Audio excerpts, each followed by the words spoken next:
Hatsune Miku is on a race car because her fans pay for her to be.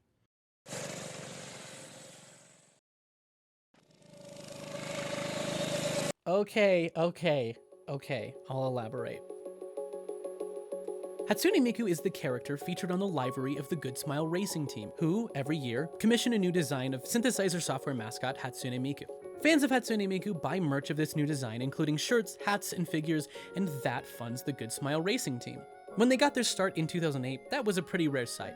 Not only the anime visuals, but also a team being funded primarily by its fans. But Goodsmile was a company who had recently become experts in selling anime goods to its fans, so they bet that they could make it work. Likely prodded along by some big racing fan on the Goodsmile directors board, it was decided that Goodsmile would sponsor a newly formed racing team, Studi and Glad, who were looking to race in the SuperGT series of races. This worked kind of well. Most of the news coverage at the time was on the Lightning McQueen car, and, can you blame him? But fortunately, betting on the growing Atasha scene ended up really paying off, and in 2010, Goodsmile Racing was established to separate from Studi and Glad and create its own racing team. And every year since then, there's been a new Racing Miku with a few figures, 2 sizes of car models, and a whole smattering of merch sporting imagery, design motifs, and colors from that year's livery design. And there you have it. The history of the Goodsmile Racing team. You're free to go now if you're just looking for a Wikipedia summary. But I think that raises more questions than it answers, at least for the average person. Like, what is Super GT? What is Atasha? Out of all the characters they could have picked, why pick Hatsune Miku? Is Hatsune Miku really that big? Well, she's digital, so she can get scaled as large as you want.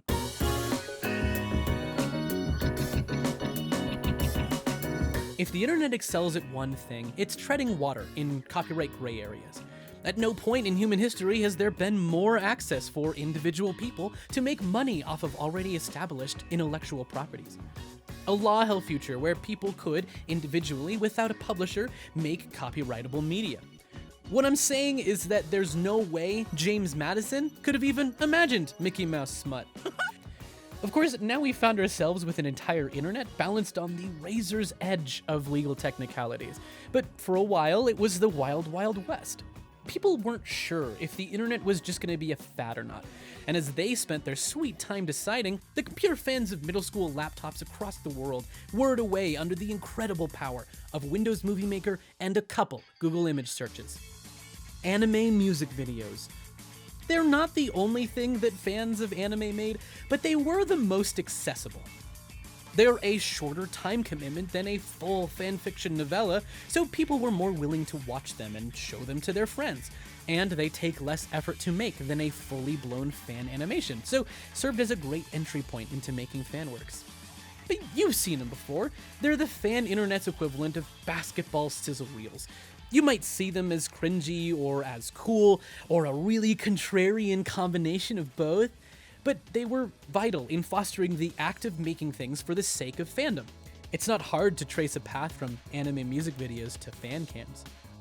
Personally, I don't think it matters if something someone made is good or bad. It's just cool to see people putting creative energy towards things that they're big fans of. And ever since the internet, it's incredibly easy to find those things. Sometimes you don't even have to look for them. They just appear on your feed. But before the days of blogs and forums, the only way to find other fans of things you like was through conventions. Conventions like Comiket. Comiket is one of the largest and oldest fan conventions, and more so than other fan conventions, its main focus is fanworks. Nowadays, that kind of comes with the territory of a fan convention, having an artist alley full of fan art and novels and stuff, but Japanese fan conventions led the way in fostering the self-publishing of fanworks. And that's because, in Japan, fanfiction is a-okay in both a legal and a cultural sense. Creators of stories generally see it as a form of flattery and very clearly not in competition with the original property. Like, of course your high school AU isn't going to be mistaken for the actual anime. So that naturally is the stance that Japanese fans took in the transition from conventions to internet forums. Western anime fan culture grew to reflect Japanese fan culture, and being one of the earliest and importantly loudest forms of fandom in the Wild Wild West days of the internet, it could be argued that people who moved from anime culture to other newer fandoms tended to bring with them the culture present in anime fandoms. That's not to say that fan works are exclusive to anime culture. I mean, nowadays, fandom is almost synonymous with its fan works. You don't have the K-pop fandom without fan cams. You have Undertale fandom without fan games. You don't have Five Nights at Freddy's fandom without lore videos. You don't have Harry Potter fandom without author insert isekai fanfiction that delicately steps around the racism landmines J.K. Rowling planted in there. But it's not hard to trace modern fan culture, at least partially, to its roots in anime music videos. Whether someone's first exposure to Minecraft was through a Let's Play, or it's the first in 25 Kingdom Hearts videos they're going to watch that evening, fan content is arguably one of the biggest forms of grassroots, accidental advertising for a fandom. And so when all of a sudden, this blue-haired anime character started appearing in thousands of different music videos and fan art from all across the internet, it's not hard to see how it would drive at least a little bit of interest in Hatsune Miku. But it wasn't just a little bit of interest. It was a lot of interest. The internet loved Hatsune Miku. Hatsune Miku was about to become a character driven by fandom. And I don't mean that in like a fan theories influence the writers kind of way. I mean that in as direct a way as possible.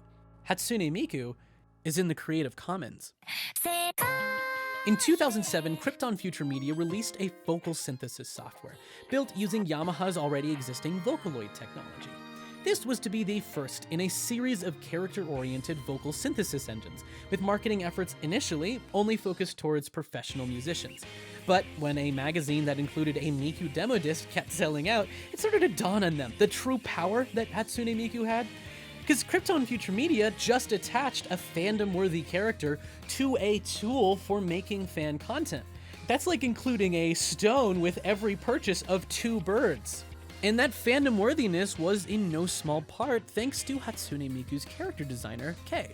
Designed around the visuals of Yamaha's synthesizers, and with a brief that boiled down to essentially an android from the future, Kei made an incredibly recognizable and iconic character.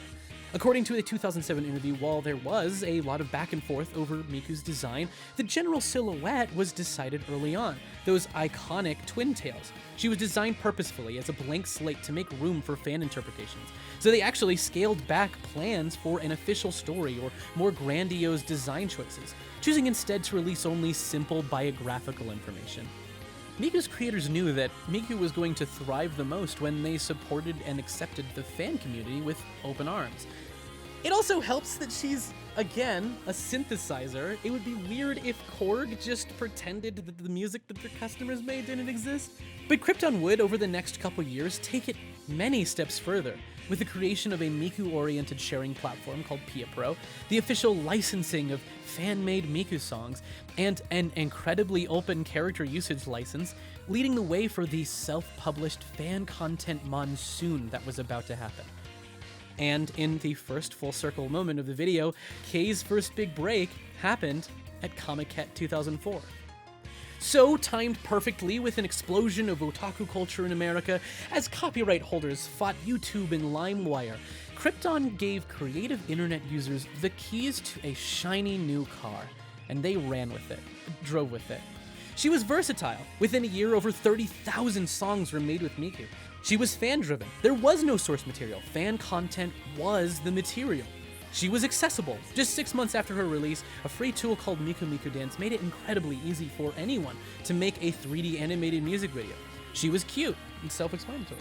She was viral. Triple Baka, World Is Mine, and Melt placed her time and time again in the eyes and ears of people all across the internet. Hatsune Miku was everywhere, and she continues to be everywhere. Miku survived the internet's hardest challenge, not being a flash in the pan. I don't think it's too much of a claim to make that 80% of people who are involved in fan culture on the internet are at least aware of Hatsune Miku. Perhaps it's previous Miku stans adopting new fandoms and sharing that passion, or Miku Miku Dance as an easy medium to create and share 3D characters. Maybe it's the fact that she made media rounds in the early 2010s as one of the first internet things to do so. Or the simple fact that she's a well-known, baggage-free, anime-styled character. All of the punch of referencing a celebrity with none of the real-world weight that brings. You don't have to worry about your joke aging poorly because some poor PR person didn't stop Tony Hawk from doing an NFT line. Hatsune Miku, to most, is a default anime character because she's just part of the fundamental set of internet things. Up there with rickrolling, memes about comparing things, and funny cartoon faces. By referencing Miku, one can avoid being outed as the lifelong One Piece fan they are, and instead just insert Miku into any scenario. She just kind of fits. It also definitely helps that you can make her say whatever you want. Most characters on the internet carry with them the baggage that their own source has. But for Hatsune Miku, most people's only tie to her source is the internet itself. And they're not really wrong, her source is kind of the internet. Hatsune Miku is, by design, a blank slate to be projected on, a primal, open character fueled for and by its fans. Hatsune Miku is the platonic ideal of a fandom. So I think that it's no surprise that when Goodsmile was deciding what would best represent the huge pool of fan communities they made merch for, they chose Hatsune Miku. Oh, hold on. I'm getting a signal. I gotta do a pit stop. Oh god. Oh my god.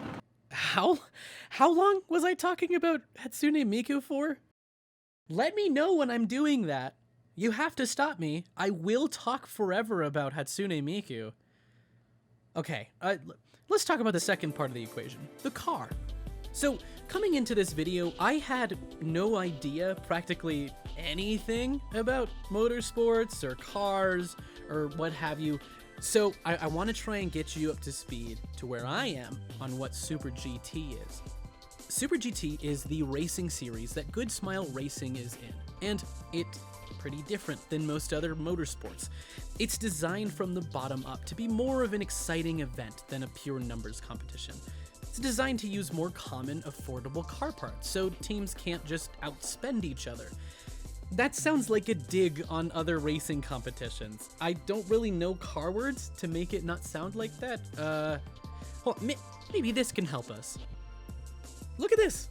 This is on the official SuperGT page, and I think it sets the tone pretty well. If you're interested, we'll put a link to it somewhere. You can peruse it for yourself. But here's some highlights. SuperGT is Japan's premier touring car series, featuring heavily modified production cars. One of the greatest appeals of SuperGT truly lies in cars of various specs competing against each other. High-performance sports cars and sedans, completely different types of vehicles, can be mixed together in a single race. Yeah, sure, why not? Honestly, why not? This part talks about the feedback loop for slowing down cars that are unexcitingly dominating the rest of the competition. They call it success ballast. And that isn't that unlike Mario Kart. Half of this booklet is about the fun of being at the raceway, and then the other half is about the logistical details of SuperGT, including tires and cars, and even a role description of the team members on a SuperGT team. Tag yourself. Oh, and look, there's the Racing Queens. Every team has them, and they're the reason that Miku has a new racing design every year. Here in the back, there's advertisements for the main sponsors of the event, including Gran Turismo 6. SuperGT truly is the gamer's motorsport. It's often described as being more exciting than other racing series. The father of drifting, Kunimitsu Takahashi, not only participated in and won SuperGT before it was renamed in 2004, but is also the chairman of the association that organizes SuperGT. And drifting is cool. Famously starring in Fast and the Furious Tokyo Drift, drifting is another car thing that's big in Japan. Drifting, while not integral to SuperGT, kind of sets the tone for what the series feels like. So I guess that's why Atasha cars fit right in there. If you're not familiar with the term, you're probably familiar with the look.